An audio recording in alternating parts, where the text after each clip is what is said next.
감정을 지배하는 마음 훈련법 사랑하는 여러분, 주님의 이름으로 평안을 전합니다.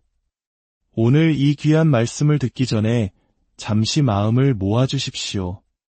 이 이야기가 여러분의 마음에 깊은 울림을 준다면 구독과 좋아요를 통해 이 은혜의 말씀을 더 많은 영혼들과 함께 나눠주시길 바랍니다. 여러분의 작은 나눔이 누군가에게는 절실한 위로와 희망이 될 수 있습니다. 이 말씀을 듣는 모든 분들의 삶과 가정 위에 하나님의 크신 평강이 강물처럼 흐르기를 간절히 기도합니다.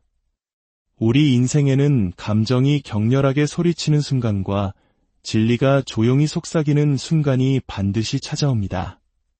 그리고 바로 그 순간 싸움은 우리 주변이 아닌 우리 내면에서 벌어집니다. 눈물은 우리에게 이제 그만 포기해라고 말하고 두려움은 어서 도망쳐라고 소리칠지 모릅니다. 하지만 그 모든 소음 속에서도 저 깊은 곳에서는 하나님의 고요하고 분명한 음성이 들려옵니다. 굳건히 서서 생각하고 나를 신뢰하여라. 오늘날 우리는 우리가 아는 진리보다 우리가 느끼는 감정에 의해 너무나 쉽게 좌우되는 시대를 살아가고 있습니다. 우리는 끊임없이 소셜미디어를 넘겨보며 타인과 나를 비교하고 순간적인 감정에 반응합니다. 감당할 수 없는 감정의 파도에 휩쓸리면서 그것이 현실이라고 착각하고 스스로 무가치하다고 느끼며 그것을 기정사실로 받아들입니다. 하지만 제가 여러분께 묻고 싶습니다. 만약 여러분의 그 감정이 여러분을 속이고 있는 것이라면 어떻게 하시겠습니까? 만약 거친 폭풍우가 여러분의 바깥이 아닌 여러분의 마음속에서 휘몰아치고 있는 것이라면 어떻게 하시겠습니까? 성경은 단 한 번도 너의 감정을 따르라고 말하지 않았습니다. 오히려 잠언 4장 23절은 이렇게 말씀합니다. 모든 지킬 만한 것 중에 더욱 내 마음을 지키라. 생명의 근원이 이에서 남이니라. 다른 말로 하면 우리의 삶은 변덕스러운 감정이 아닌 우리가 품는 생각의 방향을 따라 흐른다는 것입니다. 여러분이 무엇을 마음에 품도록 허락하는지에 따라 여러분이 누릴 평안의 깊이가 결정되고 여러분이 걸어갈 힘의 크기가 정해지며 마침내 이루게 될 사명의 모습이 그려집니다. 흥미롭게도 우리 중 일부는 자신의 생각의 삶을 관리하는 시간보다 소셜미디어 피드를 관리하는데 더 많은 시간을 씁니다. 우리는 얼굴을 깨끗이 하고 옷을 단정히 입고 집을 청소하면서도 정작 우리의 마음은 어수선하고 무방비 상태로 온갖 공격에 노출되도록 내버려 둡니다. 그리고는 왜 우리 삶에 평안이 없는지 의아해합니다. 왜 그토록 쉽게 무너지고 왜 사소한 일에 집착하며 왜 쉽게 분노를 터뜨리고 왜 이리도 빨리 포기하는지 궁금해합니다. 혹시 우리가 우리의 생각보다 감정의 목소리가 더 커지도록 스스로 훈련시킨 것은 아닐까요? 감정은 결코 우리의 인생을 이끄는 나침반이 되도록 설계되지 않았습니다. 오직 진리만이 우리의 나침반입니다. 하지만 그 진리는 우리의 마음이 그 진리를 사용하는 법을 훈련받았을 때에만 비로소 강력한 무기가 됩니다. 이것이 바로 사탄이 우리를 무너뜨리기 위해 굳이 우리의 인생 전체를 파괴할 필요가 없는 이유입니다. 그저 우리의 마음을 혼란스럽게 만드는 것만으로도 충분합니다. 사탄이 우리를 계속해서 감정적으로 반응하게만 만들 수 있다면 우리는 영적으로 응답하는 법을 잃어버리게 될 것입니다. 하지만 여기 좋은 소식이 있습니다. 우리는 마음을 훈련할 수 있습니다. 하나님께서 원하시는 방식으로 생각할 수 있습니다. 시시때때로 변하는 기분보다 더 강인한 정신적 기강을 세울 수 있습니다. 온 세상이 무너져 내리는 것 같은 상황 속에서도 평안을 지킬 수 있는 영적인 근육을 키울 수 있습니다. 하지만 그러기 위해서 우리는 먼저 아기 돌보듯 자신의 감정을 애지중지하는 것을 멈추고 견고한 생각의 체계를 세우기 시작해야 합니다. 마치 군인이 성문을 지키듯 부지런히 매일, 그리고 단호하게 우리의 내면 세계를 지키기로 선택해야 합니다. 물론 제가 여러분의 감정이 중요하지 않다고 말하는 것은 아닙니다. 감정은 분명히 중요합니다. 하나님께서 우리에게 감정을 주신 데에는 이유가 있습니다. 하지만 감정은 우리의 주인이 아니라 우리의 소식을 전하는 전령일 뿐입니다. 감정은 상황을 알려주는 지표이지 우리 삶을 좌지우지하는 독재자가 아닙니다. 감정은 무언가 잘못되었다는 신호를 보내줄 수는 있지만 무엇을 해야 할지는 알려줄 수 없습니다. 오직 하나님의 진리만이 우리가 나아갈 길을 비춰줍니다. 그렇기 때문에 우리의 마음이 앞서 이끌고 우리의 감정이 그 뒤를 따라야 하는 것입니다. 결코 그 반대가 되어서는 안 됩니다. 이렇게 생각해 보십시오.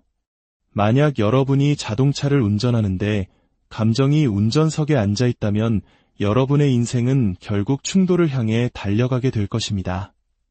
하지만 하나님의 말씀으로 새롭게 된 여러분의 마음이 운전대를 잡고 있다면 감정이 여러분을 궤도에서 이탈시키려고 아무리 흔들어도 여러분은 굳건히 길을 지킬 수 있습니다.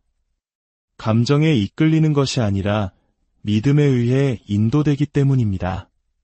분명히 말씀드립니다. 평안을 원하십니까? 마음을 훈련하십시오. 집중력을 원하십니까? 마음을 훈련하십시오. 삶의 돌파구를 원하십니까? 마음을 훈련하십시오. 하나님께서는 이 부분을 우리 대신 해주시지 않을 것입니다. 그분은 우리에게 필요한 모든 것을 갖추어 주시고 우리를 인도하시며 우리에게 힘을 주실 것입니다. 하지만 우리의 생각의 영역을 그분이 강제로 통제하지는 않으실 것입니다. 그곳은 바로 우리가 다스려야 할 우리의 영토입니다. 모든 여정은 바로 여기, 여러분의 마음에서 시작됩니다. 여러분이 어떻게 생각하고 마음에 무엇을 채우며 고난을 어떤 틀로 바라보고 믿음을 통해 감정을 어떻게 걸러내는지에 따라서 모든 것이 결정됩니다. 아무리 영적으로 충만한 사람이라 할지라도 패배한 마음을 가지고는 결코 승리하는 삶을 살아갈 수 없기 때문입니다. 그러니 오늘 저는 여러분에게 도전합니다. 단순히 감동만 받지 마시고 다르게 생각하기를 시작하십시오. 여러분의 마음을 새롭게 하십시오. 여러분의 마음을 굳건히 지키십시오. 그리스도께서 주신 권세 안에 서서 이렇게 선포하십시오. 나는 더 이상 내 감정의 지배를 받지 않겠다. 나는 새롭게 되고 집중하며 하나님께 순복하고 강건하게 생각할 것이다. 이것만이 세상의 소음 위로 솟아올라 하나님께서 주신 사명의 길을 걸어갈 수 있는 유일한 방법이기 때문입니다. 우리가 사는 세상은 감정을 미화합니다. 마음이 시키는 대로 하고 느낌을 믿고 감정에 따라 움직이라고 가르칩니다. 하지만 대부분의 사람들이 잠시 멈추어 생각하지 않는 것이 있습니다. 바로 감정은 지극히 변덕스럽다는 사실입니다. 감정은 밀물과 썰물처럼 끊임없이 오르내립니다. 외부의 영향에 쉽게 흔들리고 두려움과 불안, 그리고 과거의 상처에 의해 움직일 때가 너무나도 많습니다. 그렇다면 이런 감정이 우리 삶의 운전대가 될 때 어떤 일이 벌어질까요? 우리는 제자리를 맴돌게 됩니다. 결국 충돌하고 소중한 것들을 부서뜨리며 하나님께서 우리를 위해 계획하신 그 위대한 삶에서 멀어지게 됩니다. 솔직히 우리 모두에게는 감정에 지배당했던 순간들이 있습니다. 분노에 차서 막말을 내뱉었거나 두려움 때문에 어리석은 결정을 내렸거나 절망감에 사로잡혀 모든 것을 포기했던 경험이 있을 것입니다. 그 순간에는 그것이 옳은 것처럼 느껴졌을지 모르지만 그 결과는 진실을 말해줍니다. 우리의 감정이 항상 틀린 것은 아니지만 감정 그 자체만으로는 거의 지혜롭지 못합니다. 이것이 바로 위험한 지점입니다. 우리의 마음이 훈련되지 않고 감정이 여과되지 않을 때 우리의 영적인 여정은 불안정해집니다. 겉으로 보기에는 단순한 기분의 문제처럼 보이지만 그 밑바탕에는 생각의 체계, 즉 마인드 세대 문제가 자리 잡고 있습니다. 이것이 바로 하나님의 말씀이 우리에게 감정을 신뢰하라고 하지 않는 이유입니다.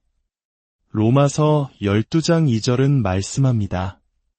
너희는 이 세대를 본받지 말고 오직 마음을 새롭게 함으로 변화를 받아 하나님의 선하시고 기뻐하시고 온전하신 뜻이 무엇인지 분별하도록 하라. 여러분의 감정이 아니라 여러분의 마음을 새롭게 하라고 하십니다. 변화는 가슴에서 시작되는 것이 아니라 머리에서 시작됩니다. 왜냐하면 우리의 마음이 방향을 설정하면 감정은 그 뒤를 따르려 하기 때문입니다. 예레미야 17장 9절은 우리에게 이렇게 경고합니다. 만물보다 거짓되고 심히 부패한 것은 마음이라 누가 능히 이를 알리오마는. 이 구절 하나만으로도 우리는 그냥 기분 내키는 대로 해와 같은 말을 멈추어야 합니다. 새롭게 되지 않은 마음은 우리를 이끌도록 신뢰할 수 없습니다. 다스려지지 않은 감정은 우리를 속이고 심지어 파괴할 수도 있습니다. 감정이 우리를 이끌도록 내버려둘 때 우리는 우리의 미래를 불안정한 무언가에게 넘겨주는 것과 같습니다. 한번 생각해 보십시오. 사소한 의견 충돌이 있을 때마다 감정적으로 무너진다면 건강한 관계를 쌓을 수 있겠습니까? 작은 불편함이 생길 때마다 공황 상태에 빠지거나 의심에 사로잡힌다면 불을 쌓거나 절제력을 기르거나 영적으로 성장할 수 있겠습니까? 불가능합니다. 감정은 무언가를 건설하지 못합니다. 그저 반응하고 응답할 뿐입니다. 그러나 진리를 기반으로 훈련되고 새롭게 되고 단련된 마음만이 충동이 아닌 진실에 근거한 결정을 내립니다. 저는 재능 있는 수많은 사람들이 그들의 감정이 재능이 예비한 기회를 망쳐버리는 것을 보았습니다. 기름 부음 받고 잠재력으로 가득 찬 신자들이 우울증이나 중독에 빠지는 것을 보았습니다. 그들이 약해서가 아니라 감정이 크게 소리칠 때 굳건히 맞서도록 마음을 훈련받은 적이 없었기 때문입니다. 우리가 성장하고 운명을 이루고 사명 안에서 걷고자 한다면 우리는 이 문제에 정면으로 맞서야 합니다. 여러분의 감정은 실제하지만 여러분의 삶을 위한 신뢰할 만한 안내자는 아닙니다. 분명히 말씀드리지만 감정은 악한 것이 아닙니다. 하나님께서 우리에게 주신 영혼의 일부입니다. 예수님께서도 눈물을 흘리셨고 분노하셨으며 겟세마네 동산에서 깊은 슬픔을 느끼셨습니다. 하지만 그 깊은 감정 속에서도 그분은 진리를 선택하셨습니다. 자신의 감정이 사명을 압도하도록 허락하지 않으셨습니다. 이것이 바로 영적 성숙의 모습입니다. 두려움을 느끼지만 그럼에도 불구하고 믿음으로 나아갈 때, 마음의 상처를 느끼지만 그럼에도 불구하고 사랑으로 다가갈 때, 그것이 바로 감정보다 강한 마음의 힘입니다. 결과적으로 우리는 성령이 이끄시는 마음과 감정에 이끌리는 육신 사이의 갈등을 인식하는 법을 배워야 합니다. 육신은 안락함을 원하고 영은 성장을 원합니다. 감정은 도피를 원하고 영은 인내를 요구합니다. 그리고 여러분의 마음은 이 전쟁에서 승리하거나 패배하는 바로 그 전쟁터입니다. 사탄이 단지 여러분의 환경만을 공격하는 것이 아닌 이유가 바로 여기에 있습니다. 그는 여러분의 생각을 공격합니다. 왜냐하면 만약 그가 여러분의 생각을 장악할 수 있다면 여러분의 감정은 그 뒤를 따를 것이고 여러분의 삶은 송두리째 흔들릴 것이기 때문입니다. 하지만 여러분에게는 선택권이 있습니다. 여러분은 그 패턴을 뛰어넘을 수 있습니다. 감정적으로 사는 것을 멈추고 의도적으로 살기 시작할 수 있습니다. 매일 하나님의 말씀으로 마음을 새롭게 하여 평안이 여러분의 기본값이 되고 명료함이 여러분의 자세가 될 때까지 나아갈 수 있습니다. 하나님께서는 여러분이 모든 감정에 흔들리고 모든 폭풍에 요동치기를 원하지 않으십니다. 그분은 여러분이 뿌리 깊고 굳건하며 지혜롭고 집중하여 감정에 이끌리는 사람이 아니라 계시에 이끌리는 사람이 되기를 원하십니다. 그러니 오늘 잠시 멈추어 스스로에게 물어보십시오. 나는 감정으로 생각해왔는가? 아니면 이성으로 생각해왔는가? 나는 내가 느끼는 감정을 진실보다 더 중요하게 여겨왔는가? 만약 그렇다면 이제 변화할 의지가 있으십니까? 오직 여러분의 마음이 하나님의 말씀과 일치될 때만이 여러분의 삶이 하나님의 목적과 일치될 수 있기 때문입니다. 만약 제가 여러분의 오늘이 어제 여러분이 품었던 생각의 결과물이라고 말한다면 어떨까요? 여러분의 결정, 평안, 성장, 심지어 관계의 질까지도 모두 여러분 마음의 힘에 달려있다고 말입니다. 여러분이 얼마나 감정적인지, 얼마나 재능이 있는지가 아니라 여러분의 마음이 얼마나 잘 훈련되었는지의 말입니다. 기름 부음을 받았지만 여전히 불안정할 수 있습니다. 지적이지만 여전히 충동적일 수 있습니다. 하지만 여러분의 마음이 진리의 닻을 내릴 때 여러분은 단지 생존하는 것을 넘어 이끌고 성장하며 승리하게 됩니다. 삶은 우리의 감정이 이성보다 더 크게 소리치는 상황으로 우리를 몰아넣을 것입니다.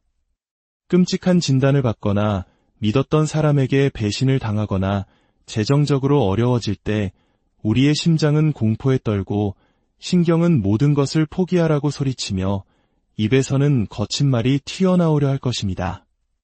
하지만 바로 그 순간 우리를 지탱해주는 것은 우리의 학력이나 경험이 아닙니다. 바로 우리의 마음 상태입니다.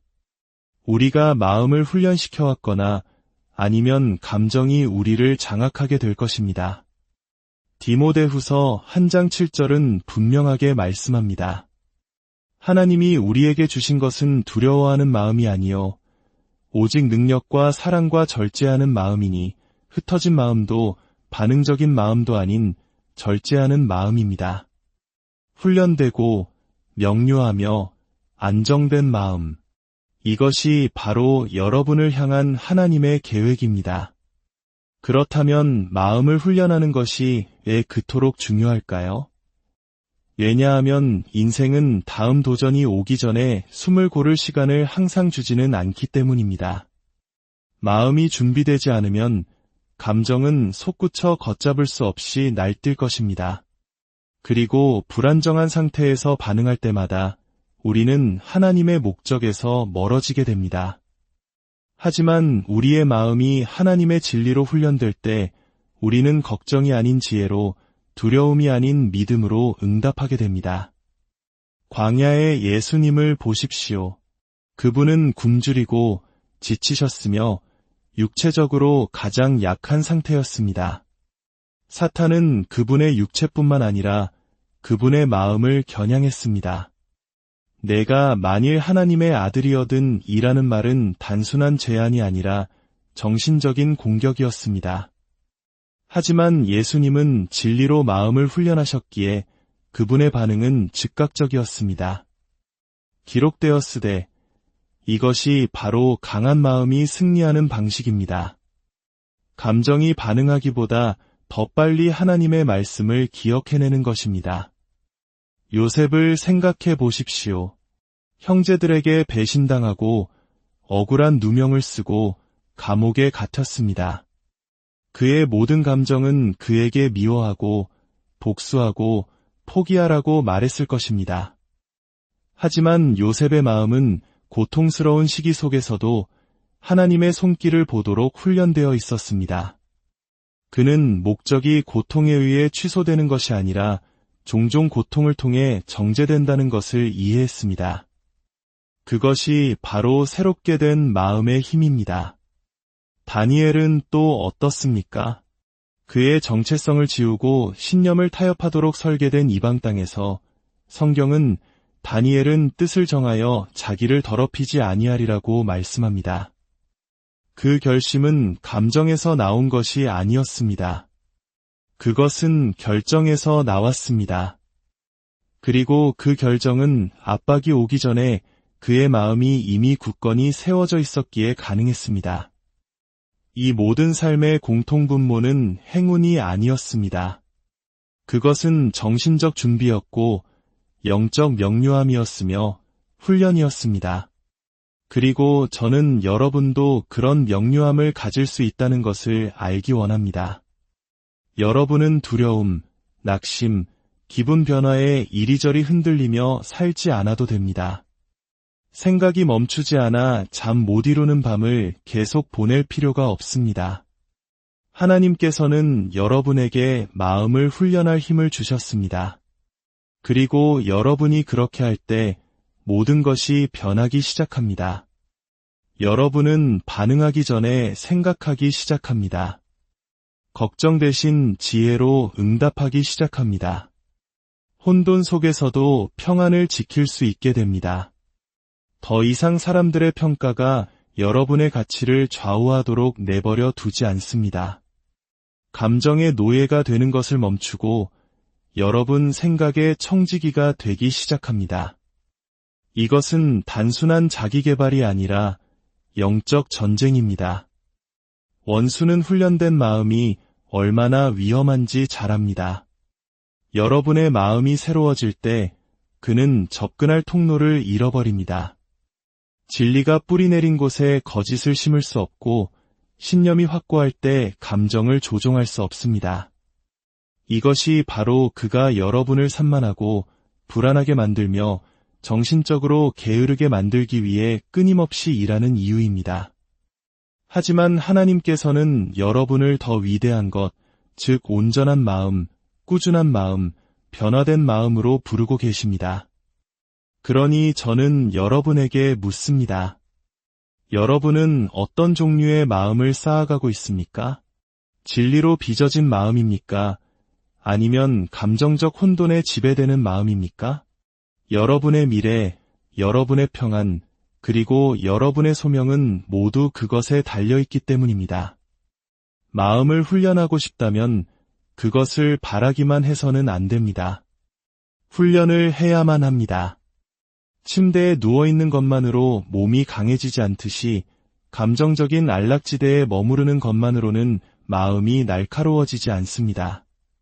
평안, 안정, 명료함, 그리고 능력을 원한다면 그것을 위해 노력해야 합니다. 그리고 그 노력은 여러분의 매일의 훈련에서 시작됩니다. 우리는 감정적 회복을 기도의 제목으로만 삼아왔습니다. 하지만 하나님께서는 말씀하십니다. 내가 이미 너에게 도구를 주었다. 너는 단지 그것으로 훈련하지 않았을 뿐이다. 돌파구는 여러분의 상황에 대해 울고 있을 때 일어나지 않습니다. 돌파구는 여러분이 의도를 가지고 일어나 여러분의 패턴에 맞설 때 찾아옵니다. 시편 42편 5절은 이렇게 노래합니다. 내 영혼아 내가 어찌하여 낙심하며 어찌하여 내 속에서 불안해하는가. 너는 하나님께 소망을 두라. 이것이 무엇을 의미합니까? 하나님의 마음에 합한 사람이었던 다윗 왕조차도 감정을 주체할 수 없는 순간들이 있었습니다. 하지만 그는 그 감정이 날뛰도록 내버려 두는 대신 자신의 영혼에게 말을 걸었습니다. 그는 영적인 훈련에 참여했습니다. 진리로 자신의 생각을 바로잡았습니다. 그는 그저 느끼기만 한 것이 아니라 싸웠습니다. 그리고 그것이 바로 여러분이 해야 할 일입니다. 여러분의 생각이 하루를 좌우하도록 내버려 두는 것을 멈추고 여러분의 영혼의 생명을 선포하기 시작해야 합니다. 그런 힘은 한 번의 기도나 주말 수련회에서 오지 않습니다. 그것은 매일의 영적 훈련, 즉 금식, 기도, 묵상, 일기 쓰기, 하나님 앞에서의 침묵, 말씀 암송에서 비롯됩니다. 이것들은 종교적인 점검 목록이 아닙니다. 이것들은 정신적인 갑옷입니다. 여호수아 1장 8절은 분명히 말합니다.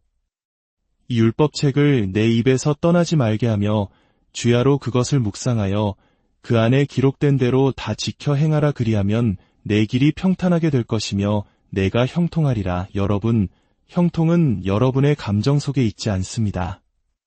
여러분의 열심 속에 있지도 않습니다. 그것은 여러분의 매일의 묵상 속에 있습니다. 일주일에 한 번이 아니라 밤낮으로 말입니다. 솔직히 이것은 항상 편하지 않습니다. 항상 성경을 펴고 싶지는 않을 것입니다. 마음이 무겁거나 피곤할 때 항상 일기를 쓰고 싶지는 않을 것입니다. 하지만 바로 그 순간이 여러분의 훈련이 빛을 발하는 순간입니다. 훈련이란 감정이 여러분을 무너뜨리려 할 때조차도 여러분을 세우는 일을 하는 것입니다. 이러한 정신훈련에 전념할 때 그것은 여러분이 생각하고 느끼고 반응하는 방식을 재구성하기 시작합니다. 여러분의 첫 본능은 더 이상 공황 상태에 빠지는 것이 아니라 기도하는 것이 됩니다. 여러분은 소용돌이치지 않고 성경 말씀을 선포합니다. 여러분은 무너지지 않고 숨을 고르며 진리를 떠올립니다. 세상은 이것을 자기 극복이라고 부를지 모르지만 우리는 더 잘합니다. 이것은 성령의 능력으로 생각하는 것이며 하늘과 정렬된 마음입니다. 이제 실제적인 이야기를 해보겠습니다. 여러분이 무슨 일이 일어났는지 깨닫기도 전에 감정이 여러분의 마음을 장악하는 일상의 순간들 말입니다. 기분 좋은 하루를 보내고 있다가도 단 한마디의 말, 한 번의 눈빛, 하나의 메시지, 하나의 예기치 않은 상황 때문에 갑자기 마음의 평화가 사라지고 심장이 뛰기 시작합니다. 이러한 감정의 기습은 현실입니다. 하지만 그것이 영적 실패의 신호는 아닙니다. 때로는 여전히 치유가 필요하고 경계선을 세워야 하며 생각의 틀을 재구성해야 한다는 증거일 뿐입니다. 하지만 진실은 이것입니다.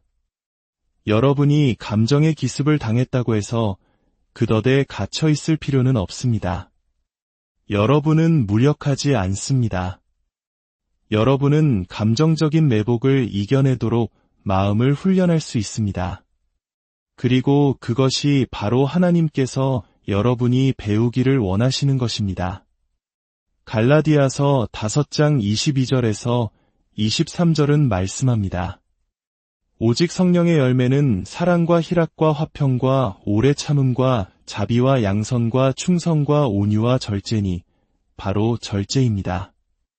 이 말씀이 여러분의 영혼에 깊이 스며들게 하십시오. 여러분을 자극하는 것을 통제할 수는 없지만 하나님의 영으로 말미암아 여러분이 어떻게 반응할지는 통제할 수 있습니다. 여러분은 욕설에 욕설로 되받아칠 필요가 없습니다. 수치심에 빠져들 필요도 없습니다. 분노가 소중한 관계를 불태우도록 내버려 둘 필요도 없습니다. 여러분은 잠시 멈추고 숨을 쉬며 감정 대신 진리를 중심으로 마음을 재설정할 수 있습니다. 에베소서 4장 26절은 말씀합니다. 분을 내어도 죄를 짓지 말며 해가 지도록 분을 품지 말고 이는 분노가 자연스러운 감정이지만 우리의 행동을 지배해서는 안 된다는 것을 의미합니다. 좌절감을 느끼면서도 그것을 파괴로 바꾸지 않을 수 있습니다. 고통을 인정하면서도 그것에 잠식당하지 않을 수 있습니다. 감정을 느끼되 지혜를 통해 그것을 걸러낼 수 있습니다. 때로는 감정의 기습을 극복하는 열쇠는 준비에 있습니다. 여러분은 무엇이 자신을 자극하는지 압니다. 어떤 대화가 기운을 빼는지, 어떤 환경이 불안감을 유발하는지 알고 있습니다. 그러니 무방비 상태로 걸어 들어가는 대신 미리 마음을 훈련하십시오. 감정적인 경계선을 만드십시오. 대립이 일어나기 전에 기도하십시오. 반응을 연습하십시오. 압박이 거세지기 전에 진리 안에서 정체성을 견고히 하십시오. 지금 바로 여러분이 시험받을 순간을 위해 훈련하십시오. 여러분의 약점이 공격당할 때까지 기다렸다가 어떻게 반응할지 결정하지 마십시오. 지금 결정하십시오. 그리스도처럼 생각하기로. 지금 결정하십시오. 여러분의 마음은 감정적 방해 공작의 출입금지 구역이라고. 지금 결정하십시오. 그 어떤 말도, 그 어떤 좌절도, 그 어떤 자극도 여러분의 평화를 빼앗아갈 수 없다고 말입니다. 오늘 이 시간이 여러분의 삶의 깊은 울림과 변화의 시작이 되기를 소망합니다. 여러분은 감정의 노예가 아니라 하나님의 진리 안에서 강건하게 생각하도록 부름받은 존귀한 자녀입니다. 여러분과 여러분의 가정 위에 하나님의 크신 은혜와 평강인을 함께 하시기를 간절히. 감정을 지배하는 마음 훈련법 사랑하는 여러분, 주님의 이름으로 평안을 전합니다. 오늘 이 귀한 말씀을 듣기 전에 잠시 마음을 모아주십시오. 이 이야기가 여러분의 마음에 깊은 울림을 준다면 구독과 좋아요를 통해 이 은혜의 말씀을 더 많은 영혼들과 함께 나눠주시길 바랍니다. 여러분의 작은 나눔이 누군가에게는 절실한 위로와 희망이 될 수 있습니다. 이 말씀을 듣는 모든 분들의 삶과 가정 위에 하나님의 크신 평강이 강물처럼 흐르기를 간절히 기도합니다. 우리 인생에는 감정이 격렬하게 소리치는 순간과 진리가 조용히 속삭이는 순간이 반드시 찾아옵니다. 그리고 바로 그 순간 싸움은 우리 주변이 아닌 우리 내면에서 벌어집니다. 눈물은 우리에게 이제 그만 포기해라고 말하고 두려움은 어서 도망쳐라고 소리칠지 모릅니다. 하지만 그 모든 소음 속에서도 저 깊은 곳에서는 하나님의 고요하고 분명한 음성이 들려옵니다. 굳건히 서서 생각하고 나를 신뢰하여라. 오늘날 우리는 우리가 아는 진리보다 우리가 느끼는 감정에 의해 너무나 쉽게 좌우되는 시대를 살아가고 있습니다. 우리는 끊임없이 소셜미디어를 넘겨보며 타인과 나를 비교하고 순간적인 감정에 반응합니다. 감당할 수 없는 감정의 파도에 휩쓸리면서 그것이 현실이라고 착각하고 스스로 무가치하다고 느끼며 그것을 기정사실로 받아들입니다. 하지만 제가 여러분께 묻고 싶습니다. 만약 여러분의 그 감정이 여러분을 속이고 있는 것이라면 어떻게 하시겠습니까? 만약 거친 폭풍우가 여러분의 바깥이 아닌 여러분의 마음속에서 휘몰아치고 있는 것이라면 어떻게 하시겠습니까? 성경은 단 한 번도 너의 감정을 따르라고 말하지 않았습니다. 오히려 잠언 4장 23절은 이렇게 말씀합니다. 모든 지킬 만한 것 중에 더욱 내 마음을 지키라. 생명의 근원이 이에서 남이니라. 다른 말로 하면 우리의 삶은 변덕스러운 감정이 아닌 우리가 품는 생각의 방향을 따라 흐른다는 것입니다.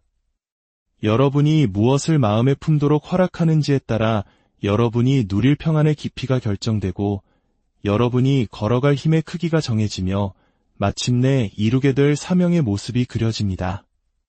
흥미롭게도 우리 중 일부는 자신의 생각의 삶을 관리하는 시간보다 소셜미디어 피드를 관리하는데 더 많은 시간을 씁니다.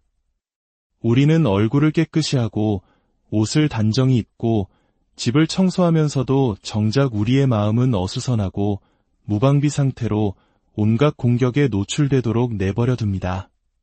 그리고는 왜 우리 삶에 평안이 없는지 의아해합니다. 왜 그토록 쉽게 무너지고 왜 사소한 일에 집착하며 왜 쉽게 분노를 터뜨리고 왜 이리도 빨리 포기하는지 궁금해합니다. 혹시 우리가 우리의 생각보다 감정의 목소리가 더 커지도록 스스로 훈련시킨 것은 아닐까요? 감정은 결코 우리의 인생을 이끄는 나침반이 되도록 설계되지 않았습니다. 오직 진리만이 우리의 나침반입니다. 하지만 그 진리는 우리의 마음이 그 진리를 사용하는 법을 훈련받았을 때에만 비로소 강력한 무기가 됩니다. 이것이 바로 사탄이 우리를 무너뜨리기 위해 굳이 우리의 인생 전체를 파괴할 필요가 없는 이유입니다. 그저 우리의 마음을 혼란스럽게 만드는 것만으로도 충분합니다. 사탄이 우리를 계속해서 감정적으로 반응하게만 만들 수 있다면 우리는 영적으로 응답하는 법을 잃어버리게 될 것입니다. 하지만 여기 좋은 소식이 있습니다. 우리는 마음을 훈련할 수 있습니다. 하나님께서 원하시는 방식으로 생각할 수 있습니다. 시시때때로 변하는 기분보다 더 강인한 정신적 기강을 세울 수 있습니다. 온 세상이 무너져 내리는 것 같은 상황 속에서도 평안을 지킬 수 있는 영적인 근육을 키울 수 있습니다. 하지만 그러기 위해서 우리는 먼저 아기 돌보듯 자신의 감정을 애지중지하는 것을 멈추고 견고한 생각의 체계를 세우기 시작해야 합니다. 마치 군인이 성문을 지키듯 부지런히 매일 그리고 단호하게 우리의 내면 세계를 지키기로 선택해야 합니다. 물론 제가 여러분의 감정이 중요하지 않다고 말하는 것은 아닙니다. 감정은 분명히 중요합니다. 하나님께서 우리에게 감정을 주신 데에는 이유가 있습니다. 하지만 감정은 우리의 주인이 아니라 우리의 소식을 전하는 전령일 뿐입니다. 감정은 상황을 알려주는 지표이지 우리 삶을 좌지우지하는 독재자가 아닙니다. 감정은 무언가 잘못되었다는 신호를 보내줄 수는 있지만 무엇을 해야 할지는 알려줄 수 없습니다. 오직 하나님의 진리만이 우리가 나아갈 길을 비춰줍니다. 그렇기 때문에 우리의 마음이 앞서 이끌고 우리의 감정이 그 뒤를 따라야 하는 것입니다. 결코 그 반대가 되어서는 안 됩니다. 이렇게 생각해 보십시오. 만약 여러분이 자동차를 운전하는데 감정이 운전석에 앉아 있다면 여러분의 인생은 결국 충돌을 향해 달려가게 될 것입니다. 하지만 하나님의 말씀으로 새롭게 된 여러분의 마음이 운전대를 잡고 있다면 감정이 여러분을 궤도에서 이탈시키려고 아무리 흔들어도 여러분은 굳건히 길을 지킬 수 있습니다. 감정에 이끌리는 것이 아니라 믿음에 의해 인도되기 때문입니다. 분명히 말씀드립니다. 평안을 원하십니까? 마음을 훈련하십시오. 집중력을 원하십니까?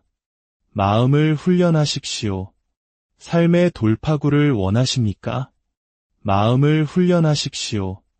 하나님께서는 이 부분을 우리 대신 해주시지 않을 것입니다. 그분은 우리에게 필요한 모든 것을 갖추어 주시고 우리를 인도하시며 우리에게 힘을 주실 것입니다. 하지만 우리의 생각의 영역을 그분이 강제로 통제하지는 않으실 것입니다. 그곳은 바로 우리가 다스려야 할 우리의 영토입니다. 모든 여정은 바로 여기 여러분의 마음에서 시작됩니다. 여러분이 어떻게 생각하고 마음에 무엇을 채우며 고난을 어떤 틀로 바라보고 믿음을 통해 감정을 어떻게 걸러내는지에 따라서 모든 것이 결정됩니다. 아무리 영적으로 충만한 사람이라 할지라도 패배한 마음을 가지고는 결코 승리하는 삶을 살아갈 수 없기 때문입니다. 그러니 오늘 저는 여러분에게 도전합니다. 단순히 감동만 받지 마시고 다르게 생각하기를 시작하십시오. 여러분의 마음을 새롭게 하십시오. 여러분의 마음을 굳건히 지키십시오. 그리스도께서 주신 권세 안에 서서 이렇게 선포하십시오. 나는 더 이상 내 감정의 지배를 받지 않겠다.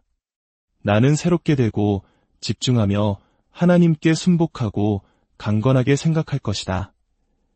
이것만이 세상의 소음 위로 솟아올라 하나님께서 주신 사명의 길을 걸어갈 수 있는 유일한 방법이기 때문입니다.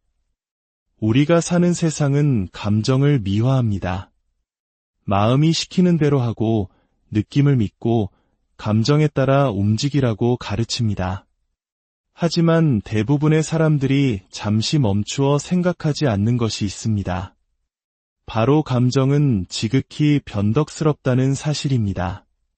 감정은 밀물과 썰물처럼 끊임없이 오르내립니다.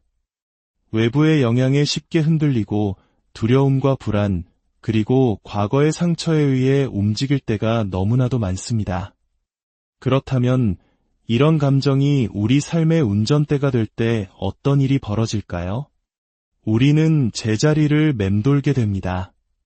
결국 충돌하고 소중한 것들을 부서뜨리며 하나님께서 우리를 위해 계획하신 그 위대한 삶에서 멀어지게 됩니다. 솔직히 우리 모두에게는 감정에 지배당했던 순간들이 있습니다. 분노에 차서 막말을 내뱉었거나 두려움 때문에 어리석은 결정을 내렸거나 절망감에 사로잡혀 모든 것을 포기했던 경험이 있을 것입니다. 그 순간에는 그것이 옳은 것처럼 느껴졌을지 모르지만 그 결과는 진실을 말해줍니다. 우리의 감정이 항상 틀린 것은 아니지만 감정 그 자체만으로는 거의 지혜롭지 못합니다. 이것이 바로 위험한 지점입니다. 우리의 마음이 훈련되지 않고 감정이 여과되지 않을 때 우리의 영적인 여정은 불안정해집니다. 겉으로 보기에는 단순한 기분의 문제처럼 보이지만 그 밑바탕에는 생각의 체계, 즉 마인드셋의 문제가 자리 잡고 있습니다. 이것이 바로 하나님의 말씀이 우리에게 감정을 신뢰하라고 하지 않는 이유입니다. 로마서 12장 2절은 말씀합니다. 너희는 이 세대를 본받지 말고 오직 마음을 새롭게 함으로 변화를 받아 하나님의 선하시고 기뻐하시고 온전하신 뜻이 무엇인지 분별하도록 하라. 여러분의 감정이 아니라 여러분의 마음을 새롭게 하라고 하십니다. 변화는 가슴에서 시작되는 것이 아니라 머리에서 시작됩니다. 왜냐하면 우리의 마음이 방향을 설정하면 감정은 그 뒤를 따르려 하기 때문입니다. 예레미야 17장 9절은 우리에게 이렇게 경고합니다. 만물보다 거짓되고 심히 부패한 것은 마음이라 누가 능히 이를 알리오마는. 이 구절 하나만으로도 우리는 그냥 기분 내키는 대로 해와 같은 말을 멈추어야 합니다. 새롭게 되지 않은 마음은 우리를 이끌도록 신뢰할 수 없습니다. 다스려지지 않은 감정은 우리를 속이고 심지어 파괴할 수도 있습니다. 감정이 우리를 이끌도록 내버려 둘 때 우리는 우리의 미래를 불안정한 무언가에게 넘겨주는 것과 같습니다. 한번 생각해 보십시오. 사소한 의견 충돌이 있을 때마다 감정적으로 무너진다면 건강한 관계를 쌓을 수 있겠습니까? 작은 불편함이 생길 때마다 공황 상태에 빠지거나 의심에 사로잡힌다면 불을 쌓거나 절제력을 기르거나 영적으로 성장할 수 있겠습니까? 불가능합니다. 감정은 무언가를 건설하지 못합니다. 그저 반응하고 응답할 뿐입니다. 그러나 진리를 기반으로 훈련되고 새롭게 되고 단련된 마음만이 충동이 아닌 진실에 근거한 결정을 내립니다. 저는 재능 있는 수많은 사람들이 그들의 감정이 재능이 예비한 기회를 망쳐버리는 것을 보았습니다. 기름 부음받고 잠재력으로 가득 찬 신자들이 우울증이나 중독에 빠지는 것을 보았습니다. 그들이 약해서가 아니라 감정이 크게 소리칠 때 굳건히 맞서도록 마음을 훈련받은 적이 없었기 때문입니다. 우리가 성장하고 운명을 이루고 사명 안에서 걷고자 한다면 우리는 이 문제에 정면으로 맞서야 합니다. 여러분의 감정은 실제하지만 여러분의 삶을 위한 신뢰할 만한 안내자는 아닙니다.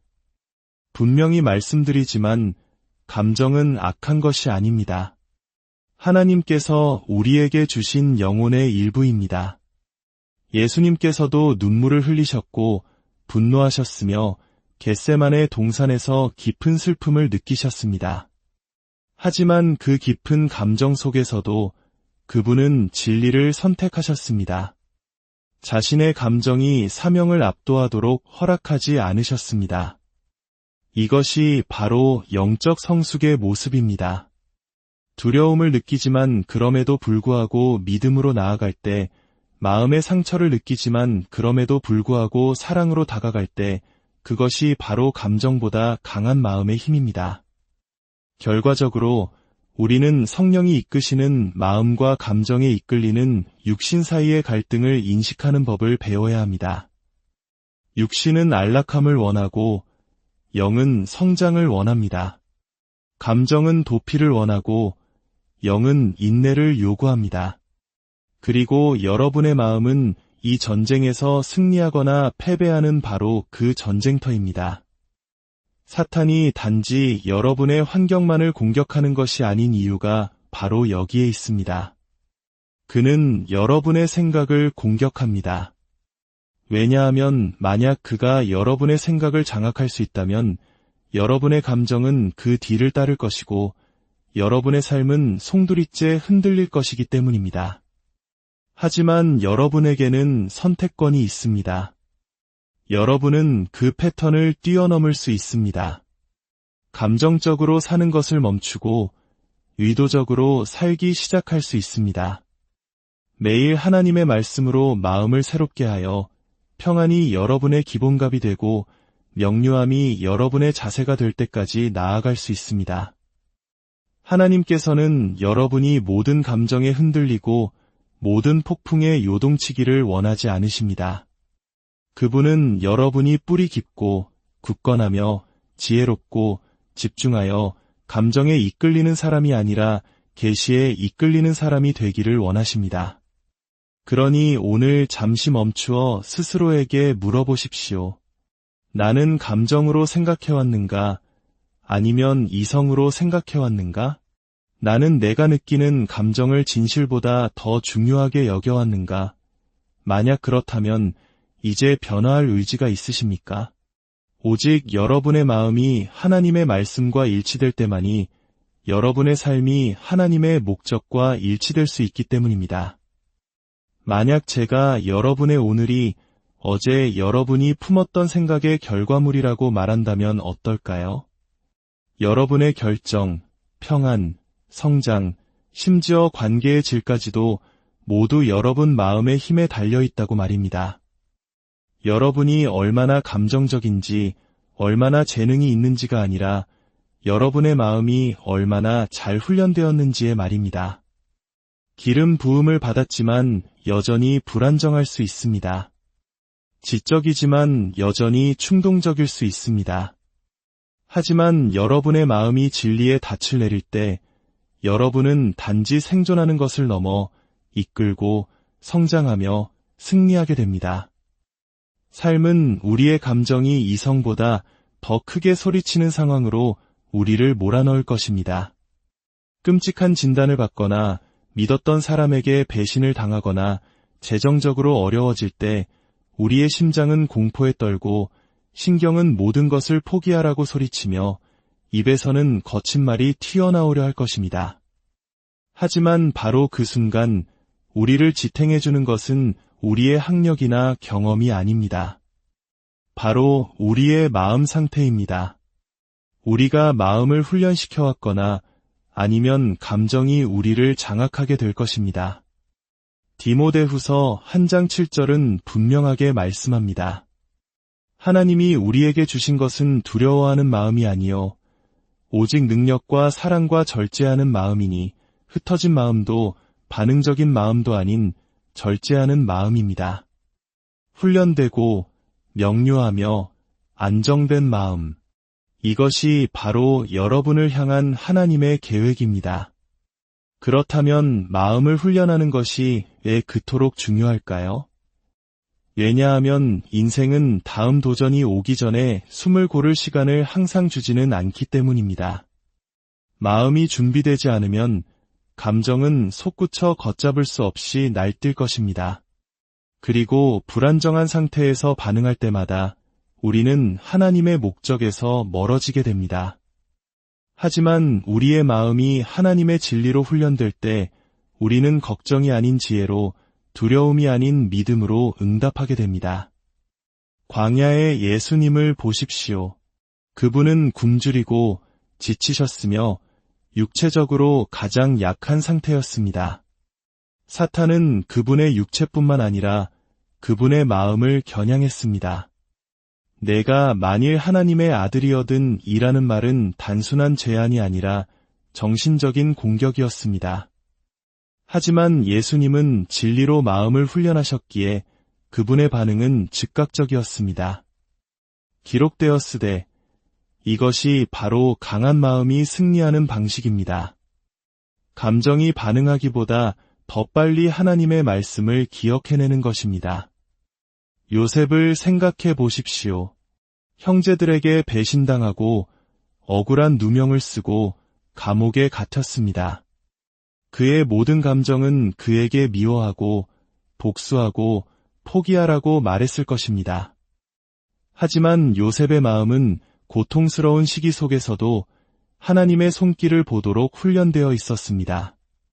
그는 목적이 고통에 의해 취소되는 것이 아니라 종종 고통을 통해 정제된다는 것을 이해했습니다. 그것이 바로 새롭게 된 마음의 힘입니다. 다니엘은 또 어떻습니까?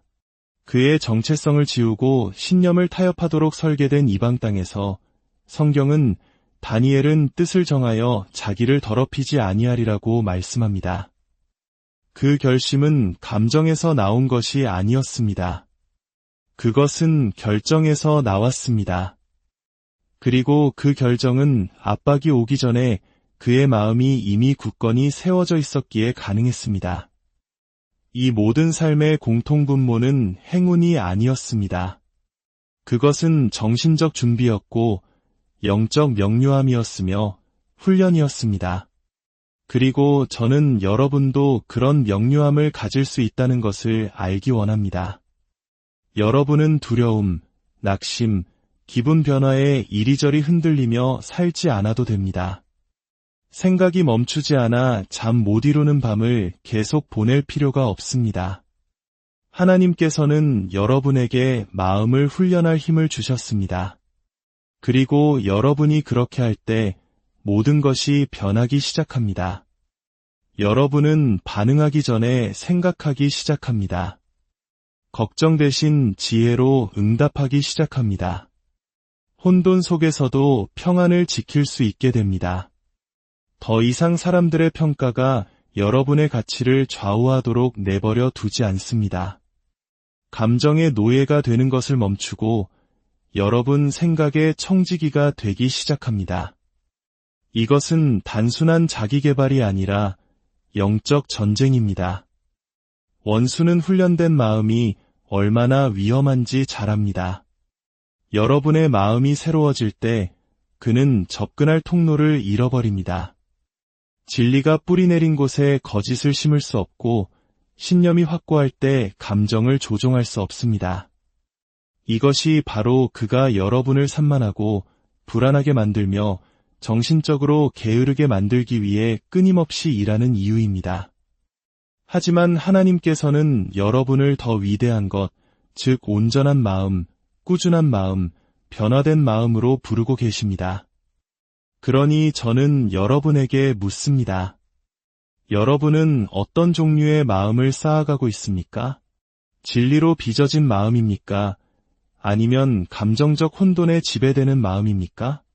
여러분의 미래, 여러분의 평안, 그리고 여러분의 소명은 모두 그것에 달려있기 때문입니다. 마음을 훈련하고 싶다면 그것을 바라기만 해서는 안 됩니다. 훈련을 해야만 합니다. 침대에 누워있는 것만으로 몸이 강해지지 않듯이 감정적인 안락지대에 머무르는 것만으로는 마음이 날카로워지지 않습니다. 평안, 안정, 명료함, 그리고 능력을 원한다면 그것을 위해 노력해야 합니다. 그리고 그 노력은 여러분의 매일의 훈련에서 시작됩니다. 우리는 감정적 회복을 기도의 제목으로만 삼아왔습니다. 하지만 하나님께서는 말씀하십니다. 내가 이미 너에게 도구를 주었다. 너는 단지 그것으로 훈련하지 않았을 뿐이다. 돌파구는 여러분의 상황에 대해 울고 있을 때 일어나지 않습니다. 돌파구는 여러분이 의도를 가지고 일어나 여러분의 패턴에 맞설 때 찾아옵니다. 시편 42편 5절은 이렇게 노래합니다.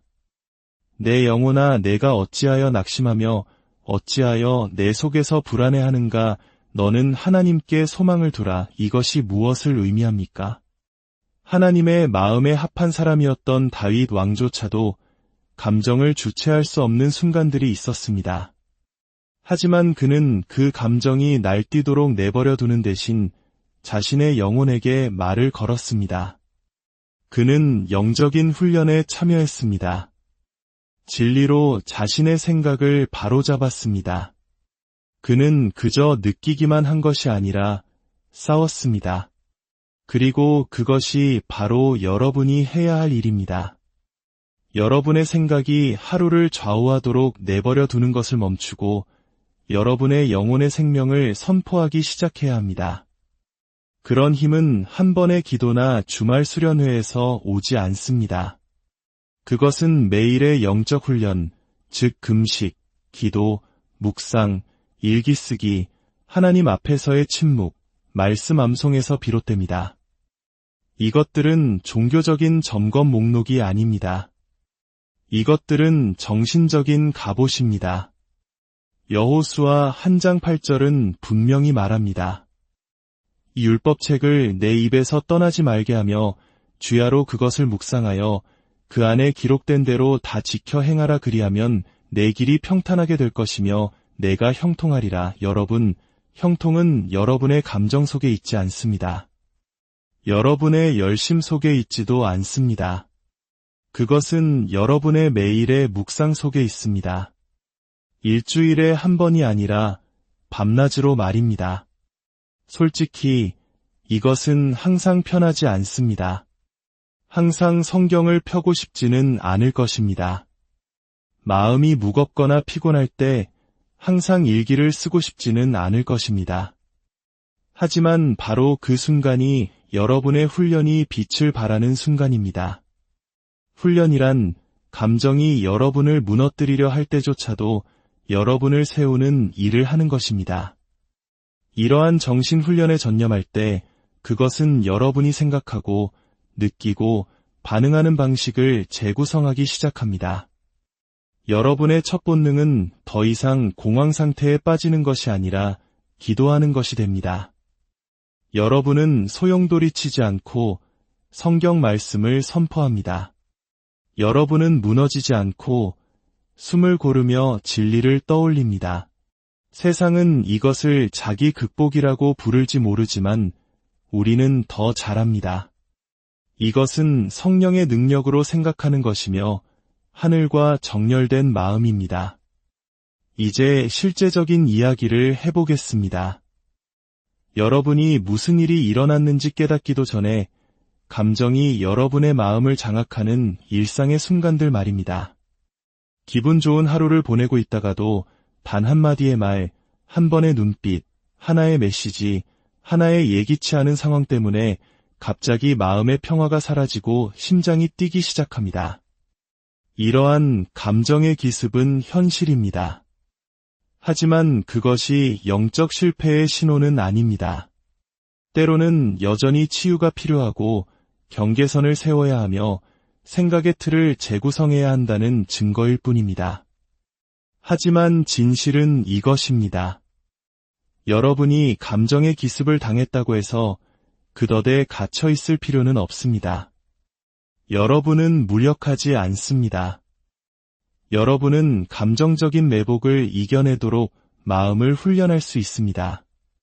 그리고 그것이 바로 하나님께서 여러분이 배우기를 원하시는 것입니다. 갈라디아서 5장 22절에서 23절은 말씀합니다. 오직 성령의 열매는 사랑과 희락과 화평과 오래 참음과 자비와 양선과 충성과 온유와 절제니 바로 절제입니다. 이 말씀이 여러분의 영혼에 깊이 스며들게 하십시오. 여러분을 자극하는 것을 통제할 수는 없지만 하나님의 영으로 말미암아 여러분이 어떻게 반응할지는 통제할 수 있습니다. 여러분은 욕설에 욕설로 되받아칠 필요가 없습니다. 수치심에 빠져들 필요도 없습니다. 분노가 소중한 관계를 불태우도록 내버려 둘 필요도 없습니다. 여러분은 잠시 멈추고 숨을 쉬며 감정 대신 진리를 중심으로 마음을 재설정할 수 있습니다. 에베소서 4장 26절은 말씀합니다. 분을 내어도 죄를 짓지 말며 해가 지도록 분을 품지 말고 이는 분노가 자연스러운